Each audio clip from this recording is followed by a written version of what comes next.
All right, troops, welcome to the Action Elite. My name is Owen. Hello, Jay, Charlie, Sean, and Stephen. How are you?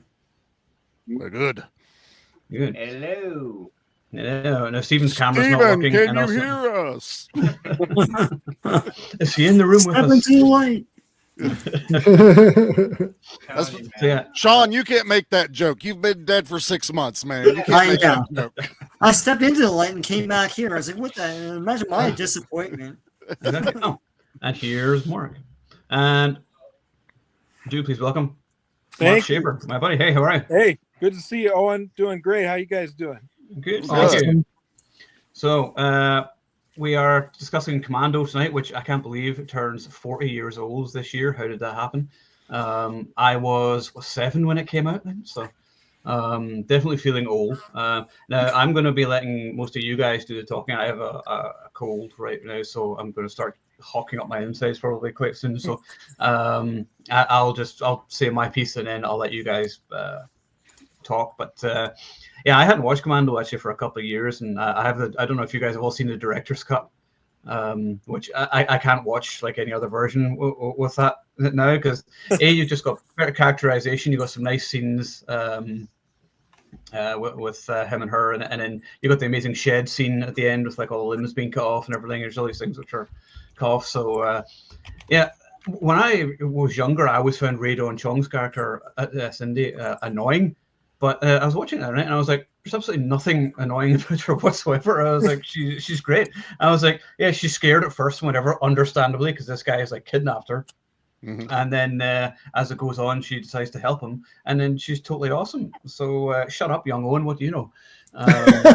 Listen, I got a bone to pick with young Owen here, because I gave the same analogy for Willie Scott in Temple of Doom, and I got the no, she's annoying. I was like, no, she's a lounge singer who got dragged. But she's always annoying though. Like, she has no character arc. Like, she's annoying from beginning to end. She walks through the cockroaches, puts her arm through, and does it. If that was Sean and Steven, they're dead. Like, in Egypt, like, sorry guys, we are going to die. Like, yeah, and then I was saying, yes, you are. You are. Yeah, you are. You are going to, unless someone else comes along and's walking through that thing. Agreed on. Who is Cindy? From Commando. Oh, okay, that's her name. I literally thought her name was. It's like I only call her by her actress. I know. Sitting here. I didn't even remember the character's name, to be honest. Yeah, not Ray Dawn Chong is what I think. So. Yeah, she's just Ray Dawn Chong, but that's it. Yeah. But no, I mean, this is still, as Adam said in my Facebook, it's like a feel-good movie to me. It's like a warm hug watching a movie like this. You're like, it's just pure fun and entertainment. I mean, I've never seen, apart from Rambo, there's never been anyone more bulletproof than John Matrix. I mean, there's just guys shooting him everywhere, but and nothing ever comes close to him. And yeah, he's great. You got Bennett, who's an awesome villain. Great one-liners. Some of my favorite Arnie one-liners just ever. Yeah, and yeah. So that's all I'll say about it until I can think up something else. But Mark, as you're our new guest tonight, you want to tell us your thoughts on Commando? Absolutely, yeah. I mean, I'm glad this was the first one I got to hop in and join. Commando turns 40 this year. I turned 40 this year as well. So came out the year I was born. I mean, it's definitely, I mean, honestly, in terms of one of my favorite Arnold movies, if somebody put a gun to my head and said, pick one, I might have to just go with Commando, because I think it's just the most consistently entertaining of all of his movies. Of course, it's not a better film than Terminator 2 or something, or Predator, but for just pure entertainment value, it's pretty hard to beat. And even any action film, period. I mean, it's one of the best of all time, I think, in terms of entertainment. And the finale is, I mean, if it didn't have that finale, okay, it wouldn't rank up that high, but the finale is just fantastic. Like you said, I got the director's cut as well. I had to I bought like the UK Blu-ray 7 years ago, because I think they only had it on, it was like a Best Buy exclusive in the US, I think, for the director's cut, and it was out of print. So you had, $50 or something on eBay, which, don't get me wrong, that's worth it. I would have spent it if I had to, but the UK Blu-ray was in print. They had the director's cut. Region free. Region free, exactly. So that's the one I got. I mean, I haven't watched it for a few years now, but I mean, it's the first time I saw the film, I had a good friend named JP when I was like, I don't know how old I was, probably like 11, 12, right in that preteen age range. And he kind of got me kicked off on I got to credit him for really kicking off like the whole action, because I'd watched like Bruce Lee and stuff, and I had just gotten into that. But I hadn't really seen like too many real deal action films except like the Rambo films on TV, and then like Die Hard on TV and stuff like that. But those were the TV edits. And one time I was spending the night at his place. He rented Joshua Tree with Dolph Lundgren. Nice. Which, I mean, that blew me away as a kid. On Deadly Ground was the second one, Steven Seagal. And then it was a VHS, so the tape, we only got a few minutes into it and the tape messed up. So we couldn't watch it that day. But I ended up buying him. I saw Commando at one of the department stores in the video section. Bought it for him for his birthday. I don't know if he had seen it before or not, but I had never seen it. So we watched it together, and we watched it many times. I remember like he would pause it and rewind it because there were so many funny liners, not just from Arnold, but even some of the other cast members. There was like, it was just very entertaining. Like when I think he was like the mall security guard when he first saw Arnold. He's like, "That is one gigantic motherfucker."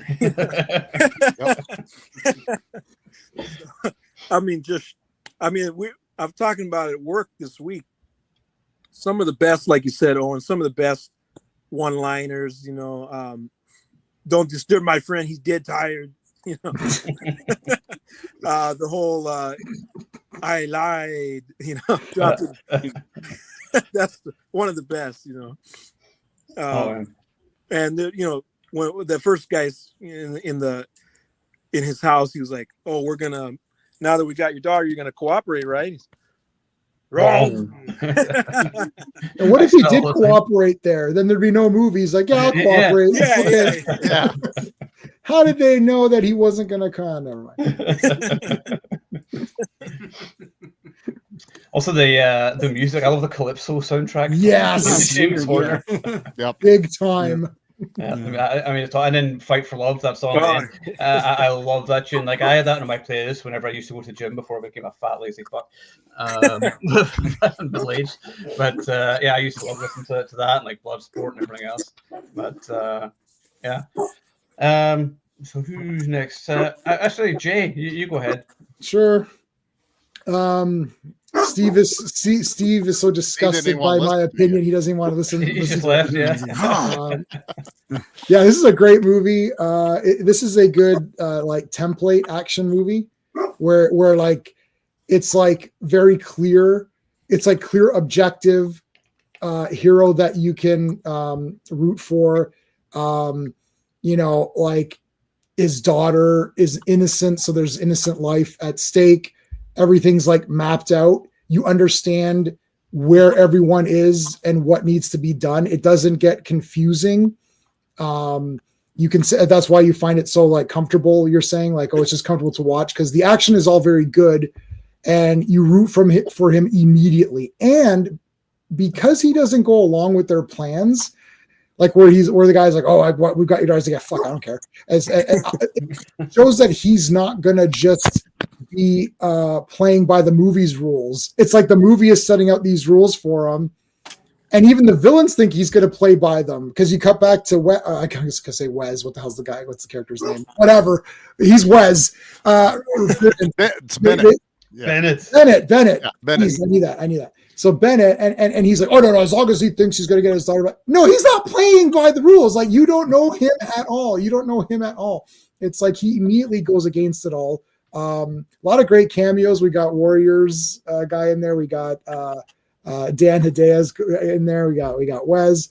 Who else did I notice? A bunch of Yes, yeah, will do. Yeah, that's Bill good. Berries for breakfast. Yeah, that was good.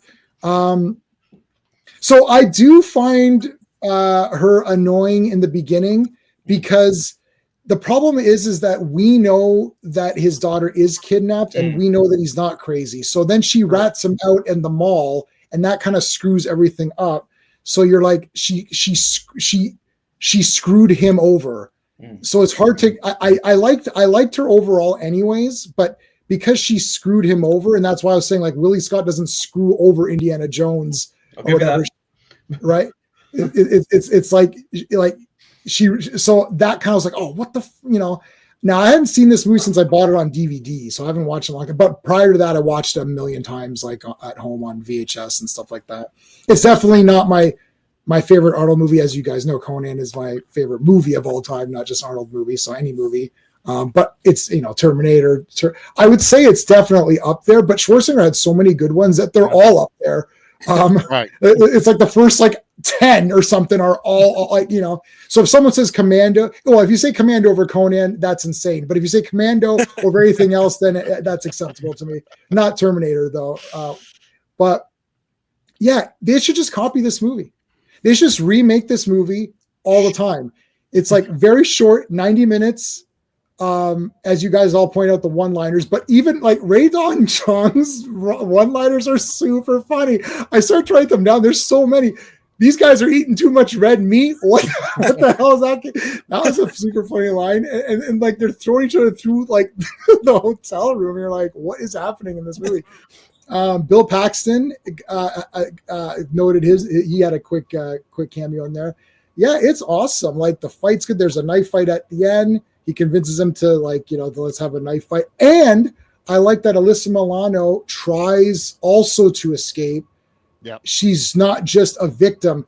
She is the daughter, because being Matrix's daughter, you would think that she would be pretty decent at defending herself or trying to, be more feisty, survival skills. So I liked that. So they really paid attention to a lot of the characters. And I do like the beginning where the team is getting killed off. That was kind of an interesting thing, because it's like, oh shit, the team's getting killed off. Well, we better go warn him. Oh shit, you let him right to him.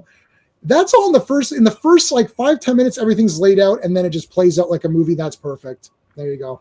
Yeah. It's such a well-written movie. Like, it seems simple and straightforward, but it's not. You've got good characters, a good story, beginning, middle, and end. There isn't a single scene where I was like, oh, you could cut that out or whatever. Yeah, everything is nothing's wasted. Even in the director's cut, So, that final half hour is just action nirvana. I mean, you can, I could finish watching this movie and then just watch it again without any trouble. For sure. There's something about these movies, these 80s movies, where you can just got that easy rewatchability. On a random note, I watched a movie the other night called Arctic Blue with Rutger Hauer. And remember that? Ooh, I think I've heard of it. Early 90s. It's kind of like, it's like 310 to Yuma, except it's in Alaska and it's in the wilderness. And I was like, anything that's set in the wilderness, I'm like 5 stars. Awesome. What's it called? Arctic Blue. Arctic Blue. Right. I'll borrow it from the library and then I'll it's on YouTube. Yeah. Thank you, J-Man. Yeah. Anyway, Sean. I grew up with this movie. I love the opening, like J-Man talked about it, where it's just like they just show each guy get mowed down and you don't know what's happening. And it's like each guy gets killed. And then they cut to John Matrix, and it turns into this whole montage of happy-go-lucky tableaus and stuff. It's like he gets ice cream on his nose and go, ho, ho, ho.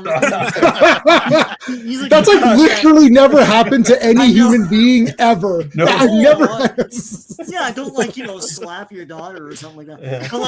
But he doesn't. He starts feeding that deer like he's Snow White and everything. It's it's hilarious. To me, I think this movie is outlandish. I mean, it's awesome, but I buy into it. I feel like this movie was the stereotype of Schwarzenegger movies to most people who don't really know Schwarzenegger movies or action movies.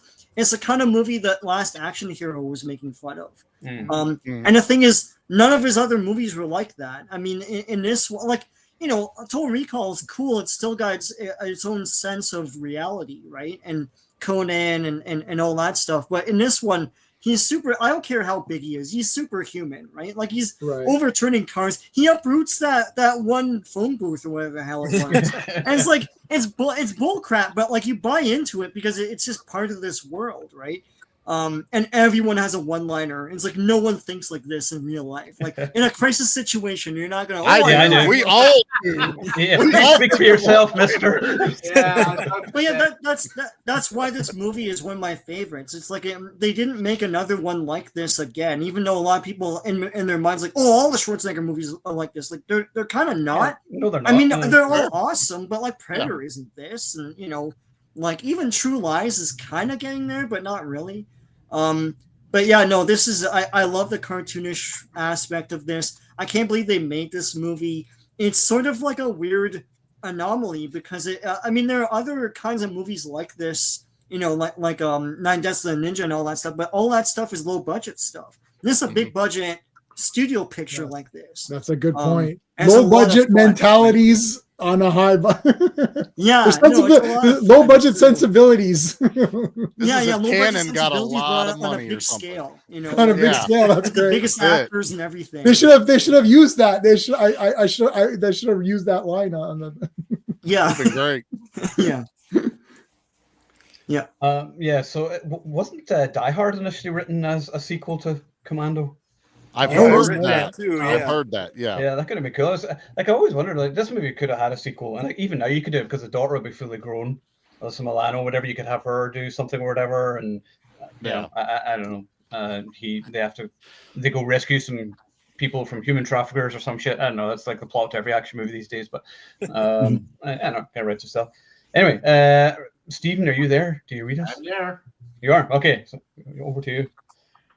So I'm actually shocked that no one has talked about how evil Bill Duke is in this movie. Bill Duke is the most evil man in cinema in this movie. Let me walk you through it.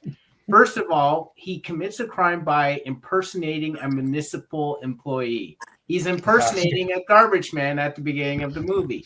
He kills outrageous. Egregious. Shame. Egregious. He kills a guy and he doesn't even pick up his garbage for him.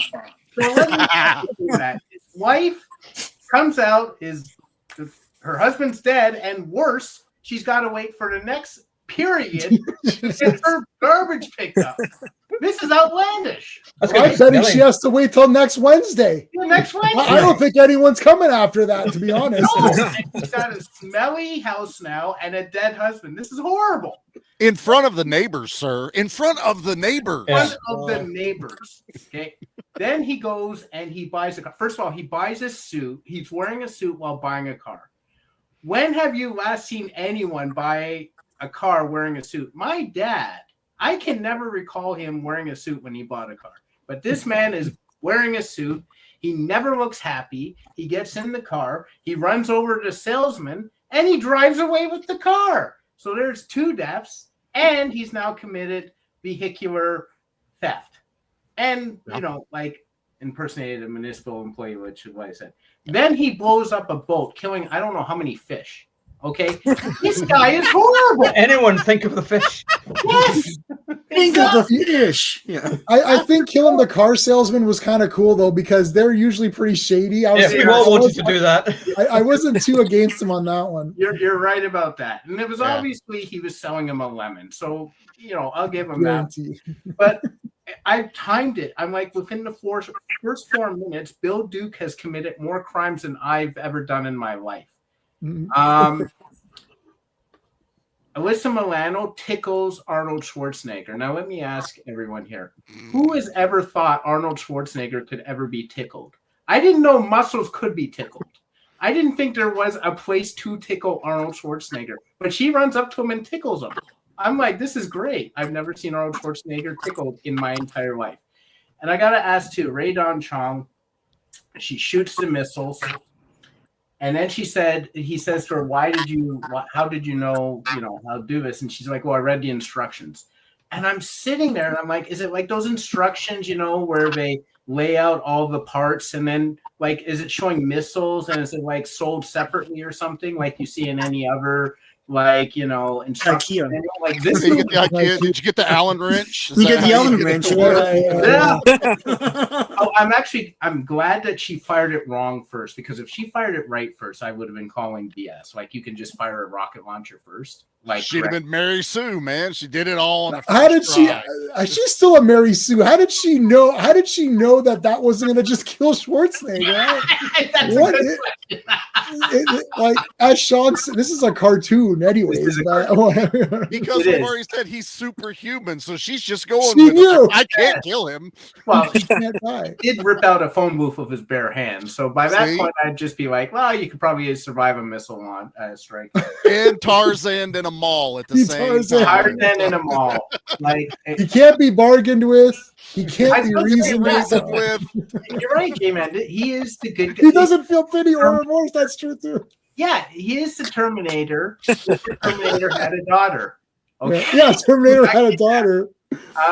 He is the Terminator. You can't reason with him. You can't bargain with him, and he will not stop. This movie, I saw this movie when it first came out, and I haven't seen it in 40 years. So Wow. it was great to revisit. I still remembered it. I still remember. You're a funny guy, Sully. Yeah. I'm going to kill you last. That's why I'm going to kill you last. He should have said, "Sully, come out to play." Yeah, Oh, a little too on the nose. Live that down. I think this must have been the first movie that had Arnold Schwarzenegger quips, because he wasn't quipping in Conan and he wasn't quipping in Terminator. So this literally would have been his first quip movie. Was Running Man before this one? Nope, Was it- after. No, Running Man's that was after? 87. Yeah. 87. This would have been his first quip movie, I think. Oh I don't yeah, let's check. In Hercules in New York. And you know, he what I love about this is it is literally no nonsense. I don't give a shit. I'm going to do whatever. Like, he gets beside the guy in the airplane and he's just like, oh, is anyone look? And he just kills the guy. I'm like, awesome. Just breaks his friggin' neck. It's like, I'm not playing around. I'm not pissing around. I'm like, Schwarzenegger is the action hero in this movie that we all need. The guy who's just gonna, you know, doesn't give a rat's ass. Like, oh, you got an army? I'll take them out. I'll just hit up an army a surplus store and blow you all up. And blew up Hearst Castle. You know, that's where they had the setting for all that. So I'm like, oh, cool, blew up Hearst Castle. You know, Dan Hedaya, God bless his Hispanic accent, and he's from Val Verde, which has been used 4 million times in stories. Love that. You know, Bill Paxton, you know, very serious cameo. Love that little bit. Alyssa Milano, it's so weird seeing her young now. I can't remember who's the boss anymore because it's been so long, but like, yeah, it was that era. You know, what happened to Sully? I had to let him go. Brilliant. You know, my friend's dead tired. Brilliant. It's all brilliant, man. This movie is like a warm hug on a cold winter's night. It's just like one of those things where you can sit down and you're like, man, things aren't going well. There's got to be, you know, I just want to see someone just take care of business. And this is the take care of business movie. If Schwarzenegger, if they had done one flashback to him and Alyssa Milano or one thing about where his wife is or anything, it would have destroyed the whole movie. It needed to be, okay, the daughter's kidnapped. I got to go take care of business. I'll chase her to the ends of the earth. I'll wreck. I don't know how many cars to do it. I'll just, you know, I'll get in a seaplane and whatnot. Thank you, J-Man, TCB. Like, this movie was, the filmmakers knew exactly what to do with this movie and they executed it perfectly. Agreed. Yeah. Yep. Actually, yeah. Real Popcorn Geek. I don't know why. I've even read the book. Nothing Lasts Forever. I have it there, and that's the story Die Hard is based on. But I could swear there was word of like a sequel anyway that was supposed to happen at some point. I can't remember what it was. Anyway, yeah. I also love. Sully is my favorite line from Sully. I think you fucking whore. She was. I mean, she totally followed him, and Yeah. I like Schwarzenegger ripping her car or the seat out. You see, yeah.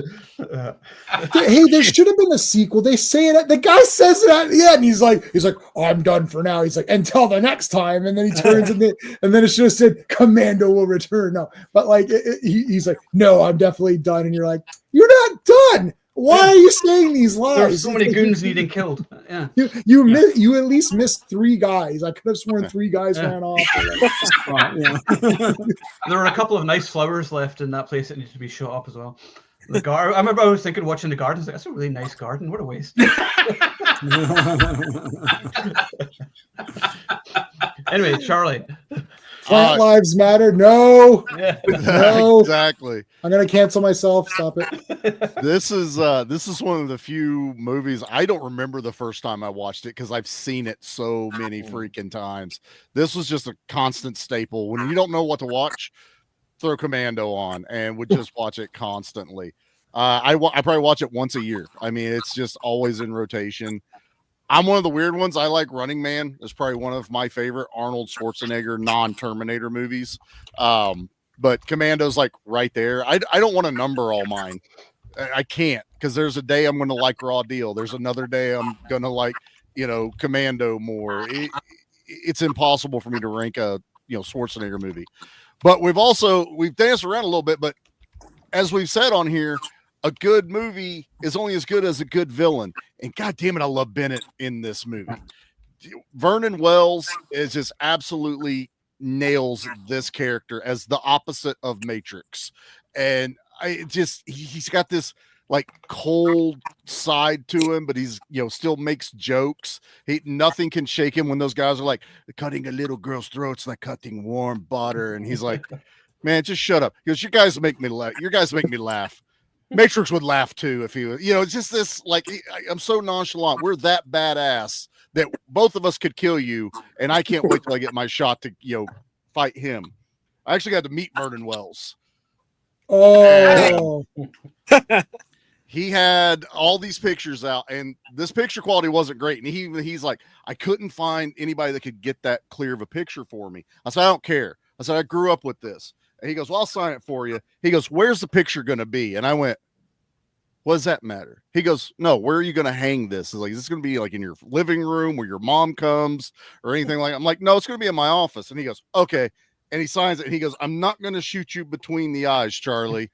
I'm going to shoot you between the balls. And wrote it out on there. Vernon Wells / Bennett. And I was like, this is the greatest thing ever. We've all hit it, man. This is one of the greater one-liner movies. Fun fact, I don't know if you guys caught it. I only caught it recently. The couple that they break into whenever him and Cook are fighting are filming a porno. Yep. There's a video camera behind the bed and lights. And until we got Blu-ray and could like put this on a big screen, you're like, son of a bitch, that's what they're doing in the hotel room. Oh, I didn't catch that. Yep. It's a split-second shot. So that's like someone was like, this is going to make a really good scene in the movie. Why are they there? Filming a porno. But no, there's just, it's a perfect action film. It's perfectly paced. Nothing is wasted. The director's cut's great. I wish there was more, but I guess that just kind of tells you they pretty much put it out all on film anyway. They did extend the shed kill, which is one of my favorites when he cuts the dude's arm off and it shows him holding the arm still and throwing it down. I'm like, that's good. I don't know why you cut that. That was awesome. And so many movies have parodied, I can't how you say it, have done parodies about this one as much, from like Hot Shots Part 2. We just watched a movie called Commando Ninja. It's like an hour long and it has some of the greatest rip-off in love, but greatest rip-off Commando stuff in it I've ever seen. The sequel comes out this year. I talked to the one guy that plays the lead in it, and he's like, stay tuned, it's coming. But yeah, what else is there to say? This is probably one of the greatest action films in the 80s. And I just absolutely love it. I can watch it anytime. You guys nailed it. This is a warm hug from an action movie. It's just comfort, 100%. Yeah. One thing I will mention is that, has anybody ever met someone in their entire lives with the last name of Matrix? Nope. No. No. Another badass hero name. I mean, it's on Matrix. I'm like, whoa. I remember saying that to Ed, and Ed was like, "Yes, my life has been lacking in matrices." So I'm just, Yeah, what would be the historical significance of Matrix? Where does it come from in your? Where does that surname originate? Yeah. That would be interesting. Yeah. You had all the kids that loved the Matrix when it came out. Like, oh, have you ever heard of something like that? Well, I know who John Matrix is. I don't know who this It's named after him. Is. That's it. He's such a badass. They named the Matrix after him. That was the sequel we were supposed to get, but they just went a whole different direction when they started filming. What if this is all a dream? And I am the one. Germany in this one, right? He mentions in East Berlin. Yeah. Yes, so, it was subversive. Maybe they were right. Yeah. Yeah. So Matrix, and he's admitting he's German. So that makes it even more.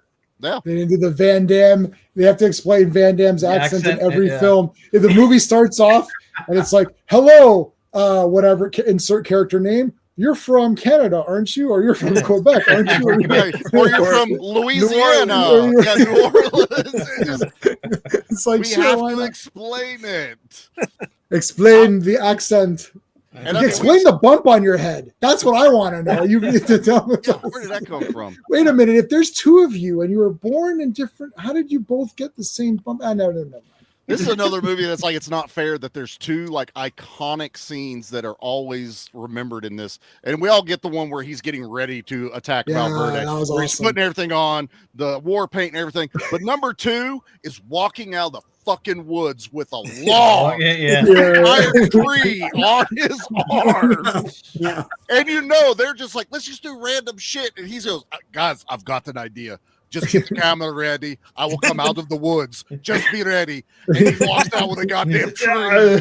That's a Goku thing. It's like it's good. Yeah, it's like But then Rocky's got to do the double and in the snow. So Rocky's like, okay, hold on a second. I'm gonna do it in the snow. Boom! I like that shit. You're walking around. It's all easy. You got great shoes on. Everything looks good. Yeah, right. I gotta do it in the snow. It's like 3 feet deep or whatever. Well, this is also one of the where this was part of the challenge with who could have the biggest knife in a movie. This one was after Rambo, and he's like, I need a knife bigger than Rambo. So you got that giant one, and then like Predator, it's even bigger. And as the movies kept going, they got bigger and bigger. It may as well just be a sword or whatever. Yeah, exactly.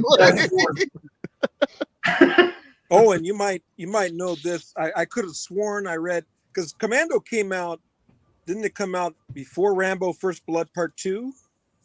I think it did. Yeah, it's the same year, wasn't it? They're both at the same year. I think the same year. 85, yeah. I could have sworn I read somewhere that after Commando came out, they said well, we got to up the body count in Rambo 2 or something. Yeah, that definitely makes sense. I think that does ring a bell actually. Because I mean, it could easily take place in the same universe. I mean, I actually have, how I do the what if article sometimes, and I've actually got one I'm posting, and it's like, what if Commando and Rambo had a crossover? Been epic. Oh, it would have been so good. It's like, or even the Contra movie, which we always wanted to remember the video game. Yeah, it would have been like Rambo and Dutch fighting aliens. It would have been amazing. That's what we wanted. I know. I was like, why did they never give us what we want? Technically, Rambo came out first, according to Wikipedia, but a lot of these things are shot together. Yeah. It's the Phantasm Star Wars thing, which is, I love horror movies where you got those little, the Jawas are exactly those the tall same man's, as the minions, tall man's little minions or whatever, and you're like, they're making them around the same time probably, right? So maybe there's a lot of back and forth, like, hey, shit, I heard Schwarzenegger's doing a big like military guy, so we got to make sure we really make this one a bit more, like up the body count or whatever. Oh, yeah, there's so much in people talking and someone's watching someone else. Also, I wouldn't be surprised if it's like I'm doing this movie and I'm gonna kill like 257 people, and it's like, oh, I gotta kill 260 in this movie, guys.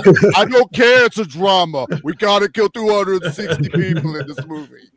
80s cinema was just inspired by various conversations between Sylvester Stallone and Arnold Schwarzenegger. No, but you know what though? This is the same thing in Sean. Well, Steve, you know this for sure, and Sean knows this for sure too. Wrestling.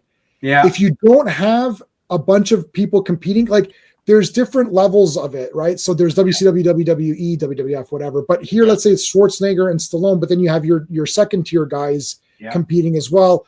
Like Seagal, Jean-Claude. Remember in the JCVD movie where he says, "Oh, Seagal is going to cut off the ponytail for that role," or whatever, right?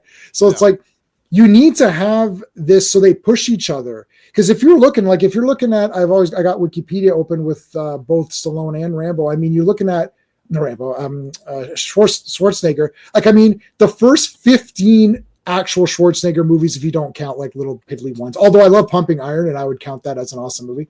But if you don't count that, like if you count like from Conan and on, like, I mean, every movie is the damn best. Like it's like all of them are awesome. And even Stallone, you're like, it's like awesome movie, awesome. There's a few weird ones sprinkled in between where they tried something else, which is good, but it's not. It's fine. Yeah, it's not the level of Rambo and sure and shit. Yeah. Right, like Cobra and all that. But you're like, and that could, having a rivalry makes it cool because they're pushing each other. Yeah, like, and that makes it good we're the winners. The only winners are us. It's like the audience is the only winner. Now there is nobody to compete because either they're just not making the movies in that same way, or they don't really care. It'll come out, it'll go in the theater for a week, put it on streaming, put it on Blu-ray, put it on YouTube or whatever. Like, I mean, shit, Craven's out. Like, like all these movies are out before you. Den of Thieves is like, we were just talking about 2 weeks. It's just out. We just did the Den of Thieves stream or whatever, right? It's like, oh yeah, well, the part 2's out. It's like, okay, it's already like it's out now. Like, come on, like. I think too, like there were companies that were totally dedicated to just making action movies. Like if you think about Canon and guys like that, they were just committed to making action movies. It was its own cottage industry in the film industry, right? And basically that went out of the way when those companies folded. And now there is no real action specialists. It's all big studios. They fold them into comic book movies or something like that. Right. There's no real, group. Or I shouldn't say there's no real. There's still, the guys you get small cells of people doing it, but you don't. But it's usually a studio. There's no studio behind it anymore. It's a foreign guy. Yeah, the cheap movie factories that specialize in one thing are now Hallmark and Blumhouse. Asylum, and they're doing horror. They're not doing action anymore. Horror is the only genre that survives. Continuously survives, and that's because of niche audience. I was just looking at the Terrifier numbers again last night because I was talking to somebody who was like, "Oh, what is this?" I was like, "Guys, Terrifier Terrifier 3 cost like $2 million. It made $90 million. Now it didn't make as much as X other movie, but I mean, if I said, Charlie, give me $2 million, I'm going to return back to you 90, right? Versus it's a no-brainer. $100 million, I'm going to return back to you 500 million. You're like, okay, well, I didn't, risking a lot of money. Right. Yeah. Risk versus reward is a lot less when it comes to those type of for risk versus reward. Even with Canon, where they're literally deciding, give it to Bronson. Oh no, give it to Chuck. Who's taking this movie? And it's like you have your staple guys, and that's why you see there's like those 20 characters, those character actors who show up in every action movie. Oh shit, there's that guy. And then they get mini cult followings. Right?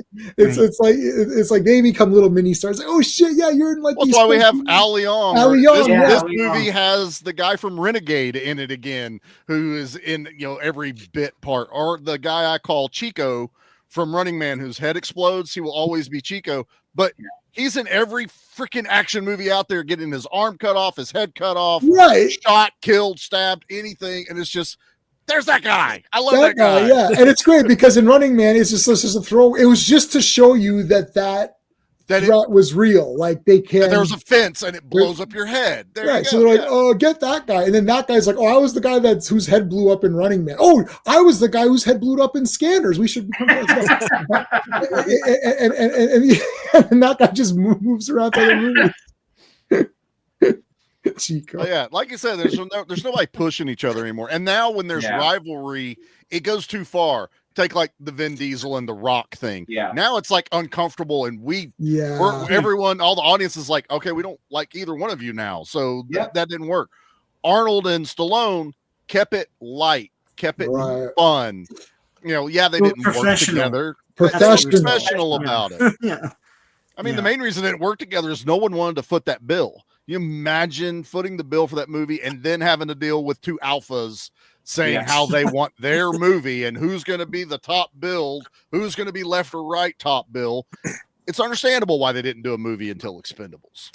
Wasn't Face Off wasn't they originally, they pitched that as like an Arnold and Stallone movie, right? Mm-hmm. Before they got both in cage. Wow, that would have been unbelievable. Yeah.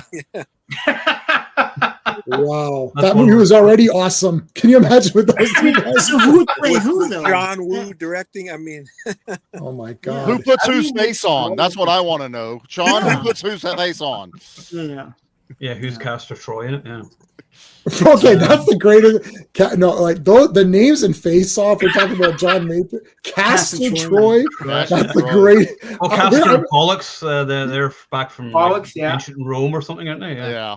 I was just like, this is the greatest name ever, man. Oh, Castor Troy. I remember being that was like the Nicolas Cage, like Holy Trinity there. You had Con Air, The Rock, and Face Off. And I remember whenever he comes out of the car in Face Off with like that cool red shirt and the black coat and everything, and it's like do, you know, the music comes on and it's like slow motion. I actually had that kind of shirt and I would wear that all the time. I was like, I am Castor Troy, except not cool. That wind's blowing. He puts his guns. He's picking up the guns off the pillow, getting his gum. All it's so fucking good. I don't know. Nobody's cool anymore. That's true. Not really, no. No one's cool. They try to make them look cool. They try to be like, no, this guy, they're telling us they're cool. They're not putting them on screen and we're going, fuck, that was cool. Yeah. You know, don't tell me I was cool. him. Yeah. There's no sense of style, right? No. I mean, they don't really know what's going to appeal anymore. Yeah. So it's just like, well, this movie's going to suck, but let's make way for the next one and the next one, the next one, or whatever. And like, can't you just make this one good? So, I'll tell you, they don't know how to appeal. I'd say the closest one we got was Ministry. Yes, I agree with that. Yeah, when Cavill puts on the Nazi coat and walks up, I'm like, that is what exudes that cool factor. And I suppose John Wick as well. I mean, John Wick was cool and stylish. John Wick was cool too. I'll give you that. Yeah. Yeah. But he's not clean cut. You know what the thing is, Sean? Who was that Jim Shooter? No, who said that the heroic look has like certain traits? I think that was Jim Shooter. It sounds like Jim Shooter to me. It's a Jim Shooter-ish statement, right? He's a comic book creator, and he's like, there needs to be certain things that it's not for sure. It's not like, you know, Snake Plissken breaks these rules, but like it's, you know, it's got to be like clean cut, square jaw, like you know, like not long hair, like, you know, it could work. Like I think Nicolas Cage in next week's film Con Air, he's very cool with the long hair, but like typically if you want for sure for it to work, like Henry Cavill like is like fits that, you know, bigger guy, square jaw, clean cut, you know, clean shaven, all that. It's like, that's a cool guy, you know, like he's like a cool guy, maybe, you know, put the shades on or something. It's like, well, that's what they did with like The Boys with Homelander. They gave us that model. Yes, he's the villain, but he looks exactly like what everyone would look at a picture of him and go, "That's a good guy." Yeah.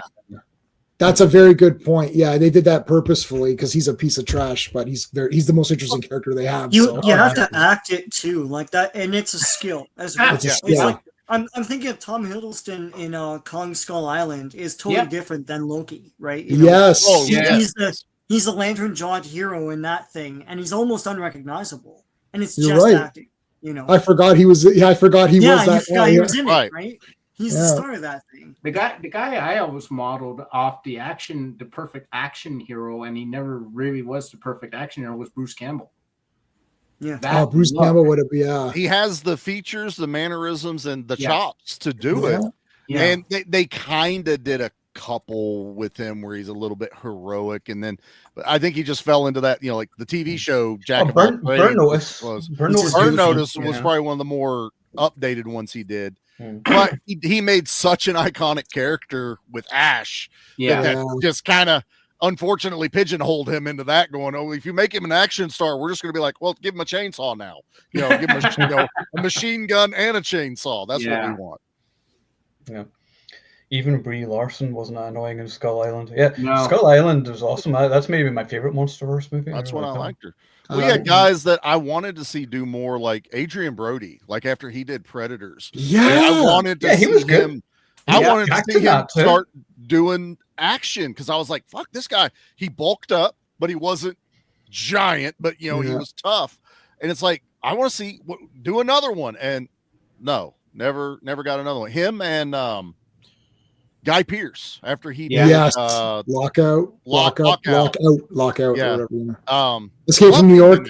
Yeah, you mean that movie? One-liners, you know, anti-hero, but loved that whole thing. And no, never did another action movie. I'm like, fuck, guys. They did get sued. I think John Carpenter won on that. Oh, he won. He won. Yeah. They still got. I mean, I like that movie. Like New York is top 5 films for me. So, but I walked out. I was like, wow, that was Escape from New York. But I kind of liked it anyways, and whatever. We wanted Snake Plissken to go to. Yeah, I mean, he's a cigarette smoking, like one-liner spewing badass, and I was like, oh, and his name's Marion, which is a nice little nod to Cobra as well. I mean, it was clearly written by people who grew up with the genre, and I loved it. Snow was it Marion? Marion Snow. Yeah, you know. That's a cool. We always wanted to see Snake Plissken in space. Yeah. They did it. Okay, John Carpenter, quit being mad that you quit. And didn't put him in space. Yeah. I know. When's Machete in Space coming out? For Christ's sakes! I know. Why Robert stopped with that? I know Trejo has asked. You know, he's like, I'm ready to go when he's ready to go, but he's not wrote it. It's not. And everyone's going to age out of it, man, and it's going to. He's old now. Like pushing 80, right? I mean, he's pushing 80. He can't. Yeah, I'd still watch it. I mean, shit, I would. I'd watch it. Machete is ageless, guys. Don't worry about it. Machete don't age. Machete don't age. Hashtag. Yeah. Yeah, I like whenever like Oscar winners aren't precious. It's like Christian Bale, like. He's won an Oscar, but he's like, Batman. It Reign of Fire, which I fucking love. Love that movie. Yeah, we'll talk about that soon. Actually. Terminator Salvation. Yeah. I mean, he's done tons of stuff. And but he does the arty stuff as well as doing the blockbuster stuff. And I like it whenever they're not precious about it, and they'll just stick to doing entertaining. I mean, Adrian Brody did that movie last year called Clean, and that was kind of his sort of John Wick. That wasn't bad. That was pretty good. Yeah. I mean, it was a bit slow in the first half, but then like the final half hour was like whenever he starts kicking ass, and I remember that was pretty good. It kind of just disappeared. Like I remember seeing the trailer for it, and then like no one talked about it afterwards. Yeah, it's so hard to keep up with movies these days, though, because like they're out in the cinema for like a week, like we're saying, and then they're on streaming, and then they're forgotten about. Next content must move on to next content. Well, I was going to ask, was that movie a streaming movie, or was it like? It was a streaming movie, right? Yeah. They're so disposable. That's the thing. Right? Yeah. And there's no. I mean, Hollywood cultivated a whole apparatus of getting a movie out there in people's faces for a century, and you can't just erase that with just no. It's in you flush it into like a Netflix or something, and it goes away within a few days, and that's it. There's no red carpet. There's no ad campaign. There's no like press junket. Like what's going on? There's no pageantry anymore. There's no pageantry to it. And there's no. You go to in movies. You go to Netflix and you see you scroll and whatever, and it's that brain thing. Your brain can't handle more than like 9 choices, and then it just starts to get jumbled. And you're overwhelmed, and then you're just like, oh, I'll just watch. Like Batman, the animated series for the 400th time. Or you sit there for an hour going, I need to find something. And then you look and go, fuck, I've been doing this for an hour. Right. Meanwhile, I have 3,000 DVDs. Right. I am fucking guilty of it, dude. And I'll jump services. I'll be like, fuck, there's nothing on Netflix. Yeah. What's on Hulu? Fuck, there's nothing on Hulu. What's on Prime? Everything's on there. But in my brain, nothing's on. Nothing's on. All while behind me. DVD. DVD. 4K. You're showing off your 4Ks. There's nothing to watch. There's nothing to watch. Yeah. So, and when you sit down and watch Commando or any of these films, right? Sudden Death, whatever. I know you collect the Blu-rays like I do. You guys probably have those too and stuff. I mean, Do you still, every time if you watch it, you sit down, pop in the disc, right? And pretty much every time, yeah, unless it's one that like I have 8 bookcases full of movies, so it's like trying to find them all, but which is probably rookie numbers compared to Jay or whatever, but I have a lot, wins. yes. and even Steve as well, but yeah, I have a shitty apartment, but anyway, yeah, no, I will always try and go for the physical media, Demolition Man. I don't know if you can see up there, the 4K set there. I see hard boiled, hard target on the posters over there. Yeah, they're metallic ones. I'm going to get 2 more for there as well. But display, yeah, that's really good. So yeah, but yeah, no, I'll always try and go for physical media as much as possible. Sudden Death I got on 4K, Hard Target I got on 4K, and like my Van Damme shelf is like the top shelf there behind the Action Elite sign. It's all Van Damme's movies, every single one. So it's just on like one shelf. So yeah, always physical media as much as I possibly can. Yeah. Me as long as I don't have to hunt my collection, I'll go get the DVD. Like if I know where it is, I'll be like, oh, I know where it is. I'll go grab it. But if I'm like, fuck, where is that? Well, it's here. I'm just gonna hit play and just sit there and watch it on streaming. But my thing is, I'll also go to the physical because I'm not paying a fucking streaming service to not have commercials. Fuck you. I'll live in commercials. I lived in the 80s. I'll deal with it. Yeah. But if I own it, I'm gonna go get the disc, so I don't have to watch commercial. I actually just canceled my Netflix the other day. I finished watching Breaking Bad, which I've been watching for ages. So finally watched that, and I flicked through, and I was like, "There's nothing else there right now that I want to watch." I got plenty of other things to get through, so I've canceled because it's like $25 a month now or something for no ads on Netflix. I'm like, fuck off! I'm mad. I'm paying $8. We were talking about which one we chopping first. Like, great, Netflix if they fuck us again. Like you've got up to $9.99 with me.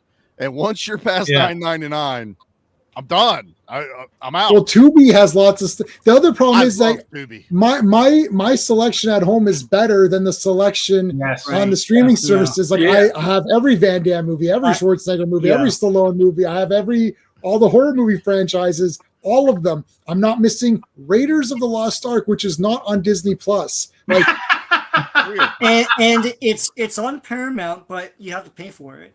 Right. So I'm not doing that. I figured, okay, it's on Paramount Plus, but you have to pay extra for it. Yeah, Tubi is fine. Yeah, Tubi has all the Z-grade action movies, which I love. Tubi puts everyone to shame because they have ads, but you don't pay for it. Whereas, like, I have Disney Plus right now with the ads because it's the cheapest one, but I have to pay for that. I have to pay to watch the ads. Yeah, it's so stupid. The whole point of having the ads is that to get ad revenue, so I don't have to pay them. Right.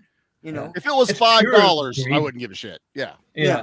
But it's nothing but greed, particularly with Prime or Netflix. These fuckers are already getting enough money. I'm paying a subscription. The whole point of subscription is to watch it without that. Let's go back to cable then if we want to have the commercial. Yeah.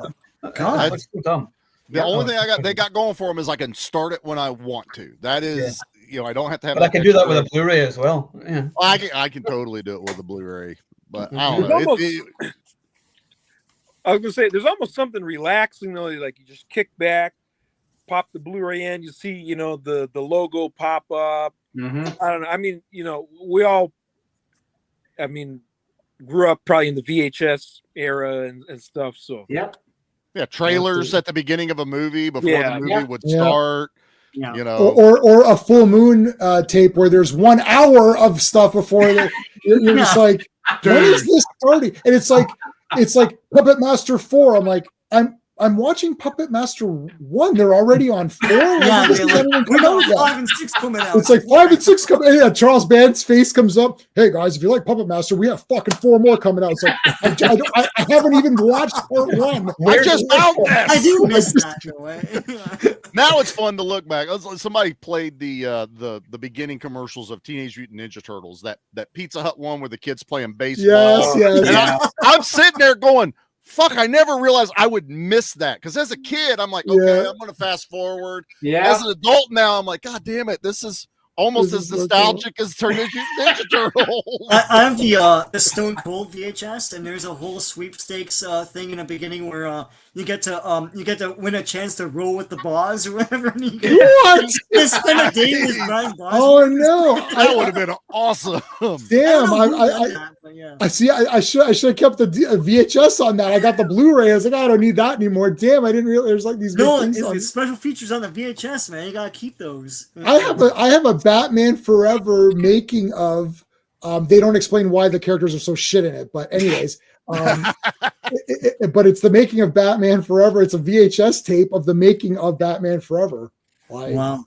Just like a random, yeah. Well, I've got the one that came with Star Wars. You got the trilogy, and then there's a fourth cassette that was the making of Star Wars. Right. I still have that collection with my other one. From Star Wars to Jedi? Was that the one? Or I don't know what it's called.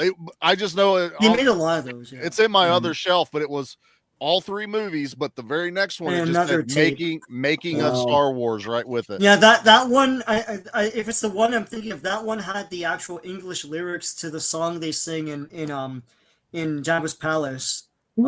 Size Noodles. Because she's singing in Huttese. Behind the scenes, they had actual English lyrics, and it sounds. Oh good. my god, that's cool. Yeah. Well, I got to dust off the VCR now, Sean. I did keep my Terminator 2 director's cut double VHS big box. It was like a big box. I remember. I remember getting that from downtown HMV, going down to pick that. I was like, oh yeah, fuck it, it's coming out today, baby. I actually prefer the regular cut. I don't like the it's too long. It's like, I know there's that cool scene where there's the twins. They use Linda Hamilton's twin sister to get that scene where they reset the chip. I was like, you could just get rid of it. So Pete got me this for Christmas. It's all awesome. free. Yeah, I remember that. That's cool. Still wrapped in plastic. And I think he's like, I paid $2. Is that good? I'm like, fuck yeah, that's good. They do. They have yeah. Actually, we haven't talked any Scott Adkins movies yet, have we?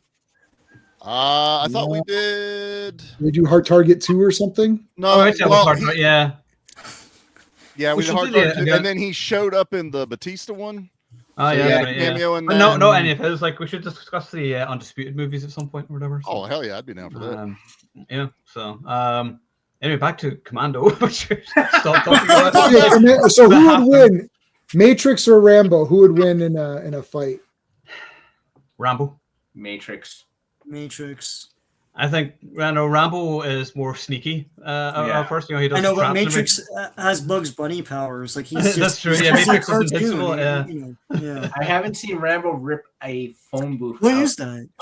This is the Commando action figure. The Commando action figure. This is with Speedos from the action when he goes on the attack. Okay, so wait a second. So we got Owen, you're saying Rambo, Steven, Sean, you're saying Matrix. Charlie, who'd you say?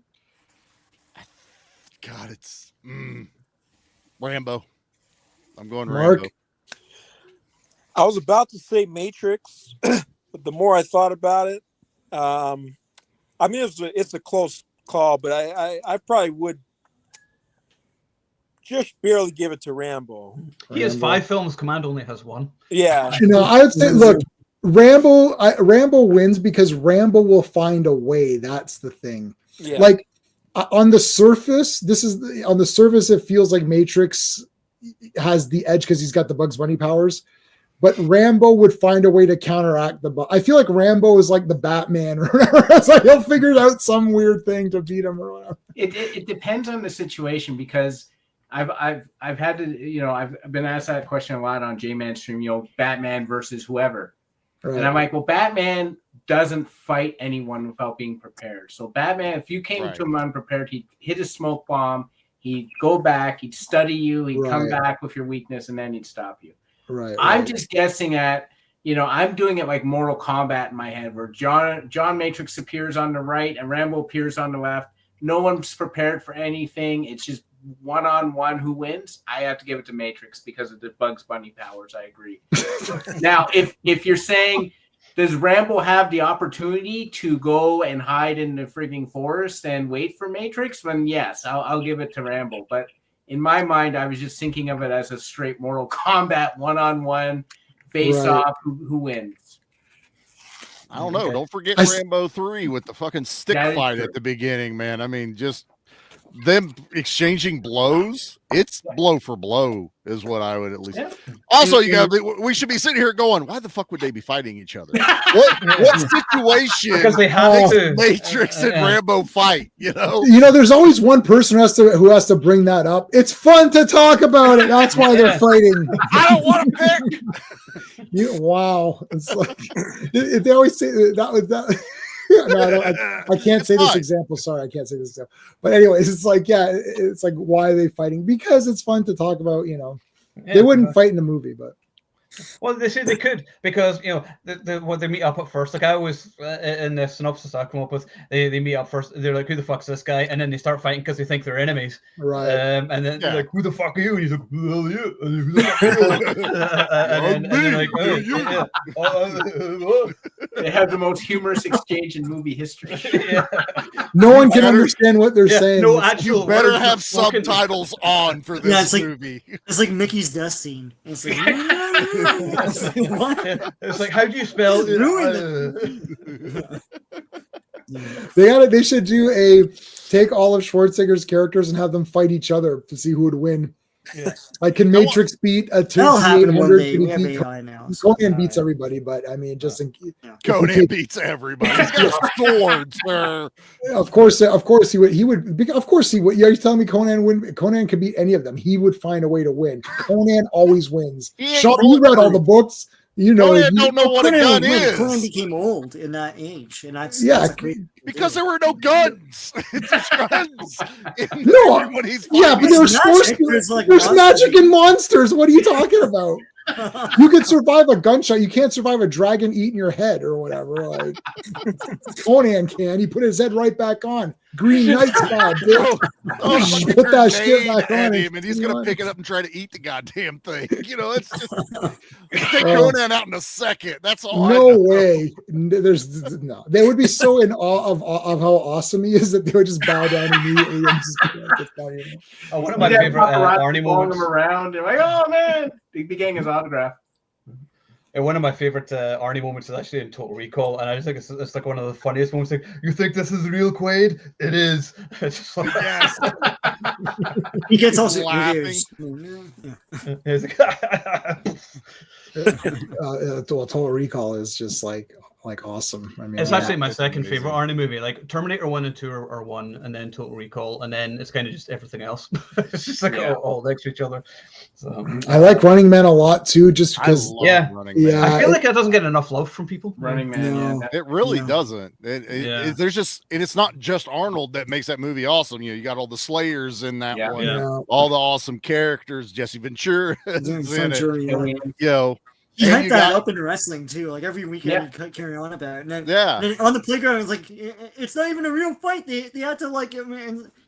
Yeah, I know. I'm gonna pull the Superman line. I'm gonna be Jesse didn't even do nothing. He didn't even do nothing. He came out looking like a Captain Power cosplayer when they had him in that fucking suit that wouldn't even. I ain't wearing any of this shit. I was killing people back when you were still in diapers. Bare hands, my bare hands.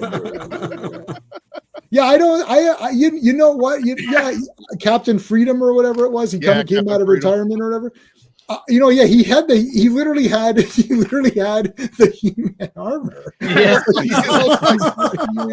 The bad reboot that they did later, the like laser He-Man. Yeah, I like the New Adventures of He-Man, but He-Man's sexuality is very questionable with the voice actor they chose. But anyways, other than that weird thing. Steve Harvey would have been brilliant. Steve Harvey. As the host. He announces the wrong Slayer. It's like Sub-Zero. Oh wait, shit! No, it wasn't Sub-Zero. Shit, it was Dynamo. I sorry. Can we retake that? Let's do that again. I love everyone's favorite host. And Rod Eel. Don't drink and Rod bake. Eel is underrated a bit. I mean, it really is. Rod Eel's good too. I like that one. Oh, we'll talk that one soon. Because I'm due to watch it soon. Then Red Heat, which almost no one talks about. I enjoy the hell. That one has an awesome opening where they're fighting in the sauna. Baths. He's got those fucking rocks that like the lava rocks he's holding on to, and then punches that fucking Russian right in the face. It's great. For some reason, I find Belushi hilarious in that movie. Yeah, because he's kind of playing the straight man. Yeah. He's making wisecracks, but he's also like the only person that's like, is anyone else seeing this shit other than me in that movie? That's kind of how he is. I remember I found one line hilarious where he was saying, "You don't leave your partner standing there with his dick in his hand." I remember thinking, like, well, wait a minute, why was his dick in his hand? It was cold. Oh yeah, Hard to Kill. 35th anniversary, I think, next month. Yeah, I want to talk Hard to Kill soon because we got like 560 views for the Marked for Death one last week. I wanted to join that one. Marked for Death. If I had to pick a favorite Seagal, it might be Marked for Death. Yeah, we were talking about that last week, and it's like Marked for Death, Out for Justice. I love Hard to Kill though as well. There's so many. It's so just for pure comedy. Mason Storm. Mason Storm. She's watching him, and then you killed my wife. Fuck you and die. I just love that. It's just they need to put that into a book or something. Yeah, that's the real Bible. Rambo 3 was the week before, right? Because that's the first one I talked about hopping on, but then one thing after the next. So happens to the best of us, man. Oh yeah, life keeps getting in the way, particularly this year. It's been crazy. Oh yeah, just to show everyone, see if I can get cancelled with my T-shirt here. So, you asshole. Fuck you, asshole.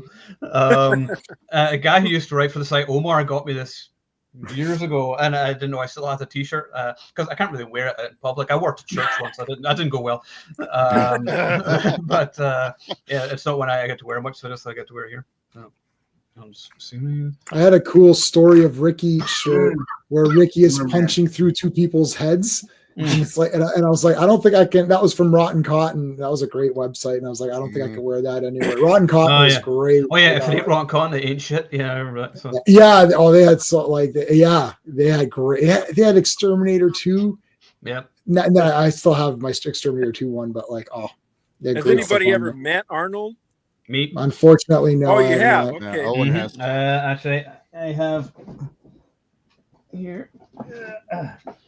I got his book. And nice. You see it autographed there. Yeah. Awesome. So he's at the book signing in Toronto, and I shook his hand, like, "Nice to meet you." Great. And that was really cool. And I can't remember, I mentioned this before, but whenever we were waiting in line, he got donuts and hot chocolates from Starbucks for everyone in the line who were all waiting outside, and they handed them out to everybody in line who were waiting to meet him. And it's like, that's how you treat your fans. Yeah. That's cool. Yeah. That's cool. We tried a few times to go to the Arnold Fitness because it was in Columbus when I lived there. But dude, it is a madhouse to even just walk in downtown Columbus during the Arnold Fitness Expo. Yeah, that's every March, right? Because I live 5 hours from Columbus. I thought about going there before just for fun and stuff, but you can't get anywhere. And you have to know where he's gonna be. Because they'll tell you, like, he'll be like judging something, but you're not going to get to meet him while he's up there doing it. But trying to just even run into him, it's like next to impossible to go down to the fitness. I just watch those off YouTube. They pretty much, I watch all the events on YouTube. They've got the Wheel of Pain, man. They added the Wheel of Pain, which is awesome. It's great, and you cannot push that thing. So there's no way. Well, see Conan push it by himself the entire time, and everyone else. There's a restaurant called Thurman's, and it's this burger joint, like minimal seating. Like on a good day, it'll take you an hour to get in there. Well, they do the Terminator, and everyone for the Arnold Fitness Expo goes, and it is a fucking hamburger, like almost a foot tall, of nothing but just pure protein. And all the guys, like the weightlifters and body guys, will go down there. Anybody hear me? Because everything froze. Yeah, we can hear you. Yep. Can you hear us? Can you hear us? No. Fuck's sake. We can hear you. Put it in the private chat. Get him, Owen. Connection is fairly good. No, it's not. Now he's glitching. Oh, I can't hear anything anybody's saying. This fucking thing. Go to the private chat. Okay. They'll back out. That's okay. I can run it. You can admin it. I can. That was always ever the closest. Because good Lord, man, to afford his autograph going to like cons and stuff like That's that. impossible. It's astronomical, man. I just can't do it. No. I'd love to go. Yeah, like Schwarzenegger's. I read his first book, like the bodybuilding one. I love Pumping Iron. I love all the. Yeah. Are you Owen, back? Can you hear us? We can hear you. We can see you. I'm We still here. I can can hear you. hear you. Okay, just making sure. It's a James. I was like, we can. Do you understand the words that are coming out of my mouth? Yeah. Oh, and so I know you also met. I've seen you said you'd met Tony Jaa, right, in Toronto. Actually, you're now breaking up. And Thing, man. Donnie Yen, He's right? frozen. And He had dinner with Tony Jaa. yeah. Yeah, You dinner with said he Tony was like Jaa. texting you or something, right? Yeah. It's crazy. That's crazy. I remember when Ong Bak, we saw just a sizzle reel of it when it was first coming out, Mhm. and my mind was blown. Yeah. It was going from like VHS action to Blu-ray action. Yeah. Pretty much, yeah. Right, like it was just insane. Has anybody seen that new Tony Jaa one called like Striking Rescue? No, it never seen got a it. release here. It's going to be like released on digital someday, so I'm going to review it then. But it never got a Yeah. proper release. Just here. waiting. Yeah, I'm Yeah. waiting for it to hit Blu-ray. I mean, Wellgove did it in the U.S. like a Yeah. theatrical, but I didn't even. Yeah. Usually they don't. I mean, once in a while they play him here in Grand Rapids, but usually it's just Chicago or Detroit's the closest. And I mean, when I was younger, sometimes I would take the trip for certain movies, but I mean, I don't have the time anymore. It's hard to justify lately Yeah. to do that kind of stuff. It always goes to like the major metropolitan areas, never anywhere outskirts or anything like that. Dude, I love The Protector. That was Actually, So why don't we now- do after the challenge? Why don't we Ong Back versus the Protector? We'll do a versus. Oh, chat. that's very difficult. Ooh, Yeah, actually, that would be a good one. So, right, I like we'll that. do that one. Right, I haven't watched them for a couple of years, so that's what we'll do after the challenge. sounds Yeah, good. that's very difficult. Yeah, I'll have to rewatch. I'll have to actually like. You got to do some homework, I Jay, will man. have to actually do proper notes on that. I can't just wing that one. I think because it's too. Yeah. They're different movies, but Very they're different equally movies, amazing. For what for they're different reasons. Yeah. Right. Probably his best one since then was probably SPL 2. I mean, Yes, I like it that. took a while to get to it, but like that finale just sealed the deal. Yeah, but also the prison riot scene, the music in that scene was so awesome. I remember seeing that in the theater, and I was like, "Oh, holy shit, this is so cool!" And I always wanted the soundtrack to it, which never came out. But that was a good movie. So I saw The Protector before it came out in theaters because we had it through the library, and then I went to go see it in the theater, and it was me and my one buddy, who shall not be named, and that's it. Like and you're like, what's going on, guys? Like, and that was the first time where I started to think, I think these movies are not going anywhere now. Like, I think it's slowly dying out. Like the hype of this. The next one that came out was the next movie that I remember being a bigger release was Expendables Part 1, where it felt like there was a lot of people in the theater for that. That was the names of all those guys. You had names pushing it. Yeah. Yeah. Like just going to see it. I mean, I saw not Silent Night. Silent Night. Yeah, no, the John Woo movie. Yeah. I was by myself again. I was alone in the theater for that, and it's there weren't too many people. But what I saw it on opening night. Even I remember seeing The Last Stand of Schwarzenegger. I saw that too, and there was hardly anybody. Me and my dad. Anybody. Yeah, that was it. Yep. Yeah, you're right. right. To the head, it was just us as well. So I don't know. Sean, that was the one where Sean had to. So I had to leave on Craven. Sean had to leave on Bullet to the Head. Remember that, Yes. Sean? Yeah. And again, there was like maybe Sean and I, maybe like 2-3 other people. Like, what the heck? I will say though, when the Raid 2 came out, I remember there was quite a few people in the theater for that one. Yeah. I was pleasantly surprised to see the turnout for that. Yeah, I think those movies, the Raid movies, that got a lot of hype as well. Like critics liked them too, and the thing is, whenever you've got the backing of like the critics and whatever else, then people are like, oh well, maybe we'll see it then, and then people will go see it. But I think whenever it's like Arnie and Sly and they're in their like 70s or whatever, then it's kind of a hard sell to audiences. They're not interested in seeing old man action, basically, which is a shame because they're good. Yeah. But I think that's the thing, is that like, people Well, it's kind of like that with Escape Plan too. Like, yeah, didn't have a huge theatrical go. Like they took off afterwards because hell, there's what 2, 3 sequels to those now that as they kept going. But yeah. But when they first released, no one cared. No one was going to them. I remember. Oh, go ahead. Oh no, go ahead, Mark. Go ahead, Mark. Well, I remember like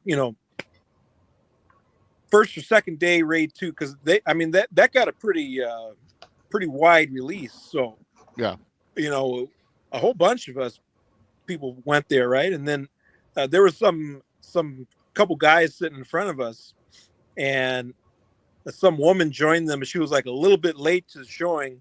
She obviously had no idea what she was in for because she looked at it. She saw it was subtitled.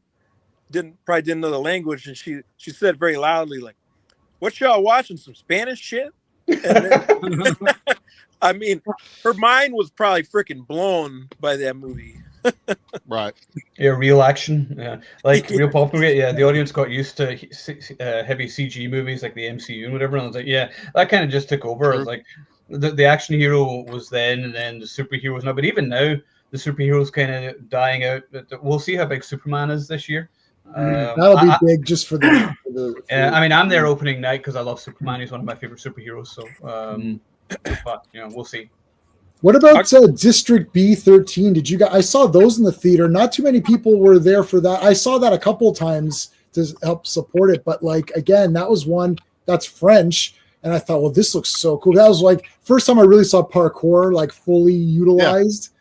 And I remember thinking, oh, this is really exciting. And I actually forced my cousin and I forced Tiffany and Brian. I was like, you have to go. I don't care. You're going. And just to see the because we had seen all, you'd see it on clips on YouTube and shit, right? But you always thought it'd be cool in a movie, and the way they did it was so neat. I remember those are cool, but again, nobody was watching those either. They had the French guy that was in the Jet Li like Kiss of the Dragon movies. Oh and stuff yeah, like that. I like that. Didn't they do an American remake of that with Paul Brick Walker? Mansions? Yeah, Brick Oh, Mansions. I didn't know that. Yeah, Paul That's Walker and I didn't see Diggs, one of the other that guys. other guy was in it. Yeah, I can't remember who it was. I only saw the first one. I actually have the other two that have been sitting around. I need to watch them some night. Yeah, I want to say remember a part couple 2 more being things cool. about Commando before my wife freaking pulls me out of here. But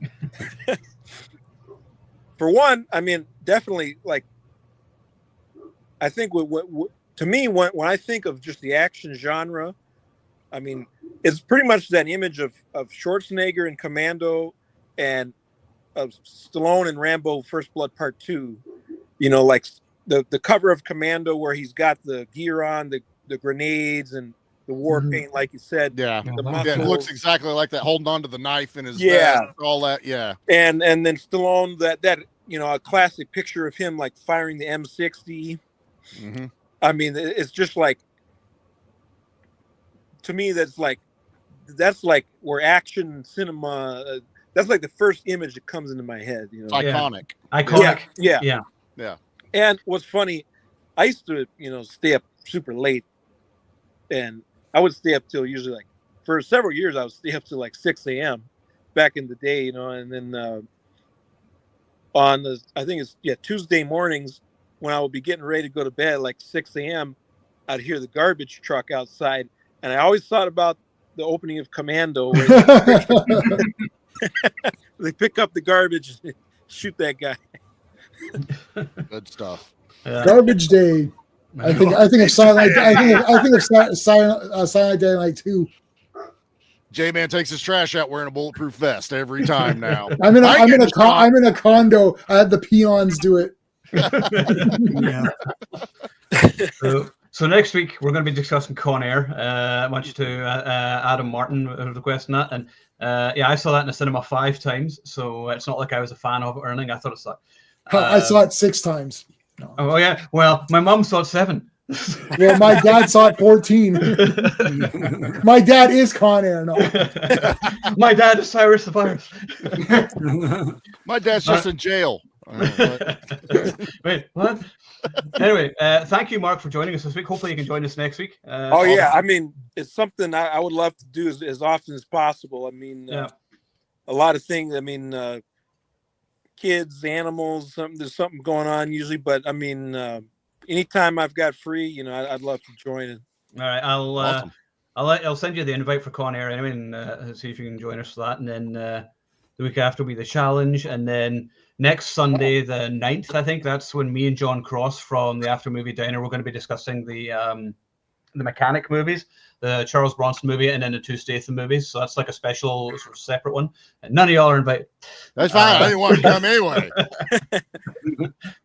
So, but yeah, and he is going to be doing some PM Entertainment stuff too. So there we are. Awesome. So there you go. Commando is awesome. We all love it. A+. That's basically about it. Yeah, one of the all-time great actioners, I would say. All right, guys. Well, thank you all for joining me, and remember that if you are watching, you are the action elite.